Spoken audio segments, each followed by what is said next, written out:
DMJ, bonjour.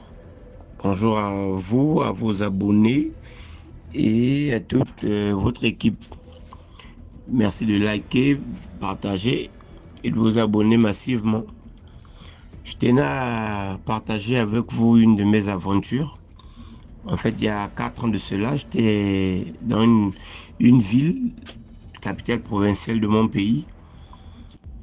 J'ai fait la rencontre d'une fille avec laquelle je me suis installé. On vivait en copinage. Donc, un an après, j'ai soutenu, je suis venu en capitale pour intégrer un corps. Malheureusement, en arrivant, toute la promotion a été annulée. Toute la vague a été annulée. Donc, après cela, j'ai essayé de postuler par-ci, par-là. Malheureusement, c'est resté sans suite. Donc, j'ai fait un an en capitale. Après, je suis redescendu en province. Quand je suis redescendu, puisque je voulais pas repartir chez mes parents, j'ai préféré aller chez ma petite amie. Donc en arrivant là-bas, je lui ai dit que non, je voulais pas repartir chez les parents, tout ça. Elle m'a dit, y a pas de problème, tu peux venir d'abord rester à la maison puisque les parents me connaissaient déjà. Le temps que j'essaye de me remettre sur les rails parce qu'en un an, plusieurs choses ont changé. Donc lorsque j'arrive, elle et moi on s'installe, on est là, tout ça, ça va. Après un temps, malheureusement, son papa décède et son papa, il était chef de quartier. Donc quand il décède, on fait le malheur, tout ça, je l'assiste à la hauteur de mes moyens, je l'assiste jusqu'à ce qu'on a enterré. Après l'enterrement, les délégations sont reparties, chacun est reparti dans son chez lui. Après, un jour, elle m'appelle à 18h parce que j'avais une voiture. Durant le temps que j'étais reparti chez elle, j'ai réacheter une voiture que j'essaie de faire parfois taxi avec ça, en attendant qu'une meilleure porte s'ouvre. Donc un soir, elle m'appelle pour venir, puisqu'on n'avait plus de l'eau à la maison, elle m'appelle pour venir prendre les récipients afin d'aller remplir, puiser de l'eau. Donc quand je viens prendre les récipients, elle me dit, viens voir par la porte de la cuisine, il y a carrément la chauve-souris, une chauve-souris qui est accrochée à la poignée de la porte. Donc quand j'arrive, je lui dis non, tape. Elle a tapé et la chauve-souris est allée sous le seau. C'est comme je dis non, écrase. Elle me dit non, j'ai peur. Je suis venu, j'ai pris le seau, j'ai écrasé la chauve-souris. Après avoir écrasé, j'ai pris tous les récipients. Je suis allé à puiser. En allant puiser, j'ai fait le plein de tout et puis je suis revenu. Maintenant, quand je reviens, au moment où je fais descendre les récipients de la voiture, il y avait un palmier. Il y avait un palmier. Quand je regarde au sol comme ça, c'est un serpent qui se faufile entre mes pieds. Là, boum, il part rentrer dans le palmier, sous le palmier. Je sens que, oh, c'est quoi cette histoire que je vois deux animaux bizarres le soir là comme ça. Mais je n'ai pas paniqué. J'ai pris les récipients, j'ai fait rentrer dans la maison. Après, je suis allé au vestiaire, me soulager et au sortir du vestiaire, je suis allé directement à la douche me laver. Donc pendant que je me lave, j'ai eu l'impression en me courbant en fait, comme si on m'a damé un chevron, disons quelque chose de lourd, de contondant au niveau de la colonne vertébrale, au dos. Bon, donc j'ai respiré. En fait, j'ai étouffé sur place. C'est comme ça que ma petite amie me demande que c'est comment, il y a quoi. J'ai dit non, j'ai l'impression qu'on m'a tapé quelque chose de vraiment lourd au dos. Elle me dit, oh non, ce sont tes imaginations, il n'y a rien.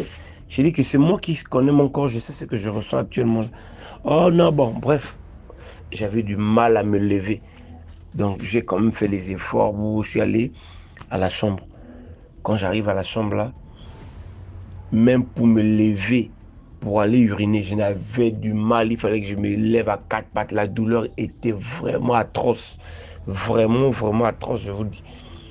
Donc c'est comme ça que pendant le temps où j'ai reçu le choc là, à l'église où je priais, mon pasteur m'avait mis sur un jeûne de 2 semaines. Donc pendant que j'étais dans le jeûne, là, le choc m'est arrivé pendant que j'étais dans le jeûne. Donc je me suis mis à prier de 22h jusqu'à 5h, 6h. J'étais comme en train de prier. C'est comme ça que à 7h, une de mes sœurs en Christ m'appelle. Oh, comment tu vas? J'ai dit non, là, je me sens pas bien. J'ai l'impression qu'on m'a tapé quelque chose au dos. Et j'ai du mal à me lever. Je ne peux même pas me lever. Je n'arrivais carrément pas à me lever. C'est comme ça qu'elle me dit non, mais est-ce que tu appelles le pasteur? J'ai dit non, j'ai pas son numéro. Elle m'a envoyé son numéro. Quand elle m'envoie son numéro, moi-même, pendant que j'étais dans mon jeûne, j'ai parlé à Dieu. J'ai rappelé à Dieu que par ces meurtrissures, j'ai été guéri. Je lui ai rappelé, je lui ai parlé tout ce qu'il nous demande de lui rappeler quand ça ne va pas. Parce qu'il nous demande de réveiller sa mémoire, de lui rappeler les promesses qu'il nous a faites. Je lui ai rappelé ça. C'est comme ça que j'ai continué à prier. Après, vers 9h, il y a un autre pasteur qui m'a appelé. Je devais venir l'aider à transporter les chaises avec ma voiture pour emmener à son lieu de séminaire. Donc, en finissant de prier moi-même, j'ai eu l'impression que la douleur que j'avais quittée de 10, elle est descendue au moins à 4. Donc, j'ai eu l'impression que le grand travail par ma foi avait déjà été fait. Après, je suis parti chez le pasteur, là, j'ai aidé à soulever les chaises, je lui ai expliqué, il a prié, il m'a mis l'huile d'onction, je suis parti chez mon pasteur titulaire, il a prié aussi, je lui ai expliqué, il a prié. Après, je suis venu à la maison, mais la douleur était là, mais elle était déjà, en fait, elle était déjà diminuée depuis ma propre prière. Après ça, je suis resté avec ma copine, j'ai continué à l'expliquer. On est resté là, on est resté. Un jour, je suis dans la chambre comme ça, elle arrive en robe. Ah, je sens que c'est comment? Elle me dit non, la même douleur que tu avais ressentie dans la douche, c'est comme si on m'a tapé le même bois là. J'ai dit, ah, je t'avais parlé, non? Elle n'arrivait pas à se lever pareil comme pour moi. Et elle travaillait. Elle devait aller au travail demain à 6h. J'ai dit, ah, quand j'avais fait cette chose-là, quand j'avais reçu ce coup-là, j'ai prié toute la nuit, j'ai agi comme ça là. Je me suis dit que non, pour ta solution pour moi, je dois faire la même chose que j'avais faite pour moi. C'est comme ça que j'ai fait le même processus de prière de toute la nuit. 22h, 24h, 2h. Donc, le matin, comme par magie, je la vois, elle se lève et me dit non, là ça va déjà. Elle part au travail. J'ai dit, oh Dieu merci. J'ai vraiment béni Dieu pour ça. J'ai vraiment béni Dieu pour ça. Et après, bon, là, la relation s'est un peu chamaillée. J'ai voyagé, elle est toujours là-bas, mais on est en contact. En fait, mon message était pour dire que peu importe les situations que l'on traverse, peu importe ce que l'on peut vivre, n'oublions pas que Dieu nous a créés à son image, nous sommes des demi-dieux. Nous avons cette puissance et cette capacité-là de déclarer. Et Dieu agit. Dieu nous demande de réveiller sa mémoire, de lui rappeler ce qu'il nous est promis afin qu'il agisse. Parce que la Bible dit qu'il veille sur sa parole pour l'accomplir.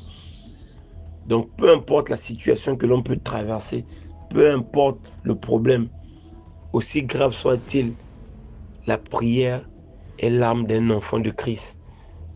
Ça, c'est son secret, quoi. Donc, c'était un peu ça. Merci pour l'écoute.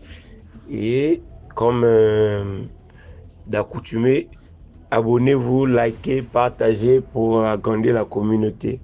Merci. Merci beaucoup pour l'histoire. Maintenant, on passe à la 6e histoire. Commentez, likez.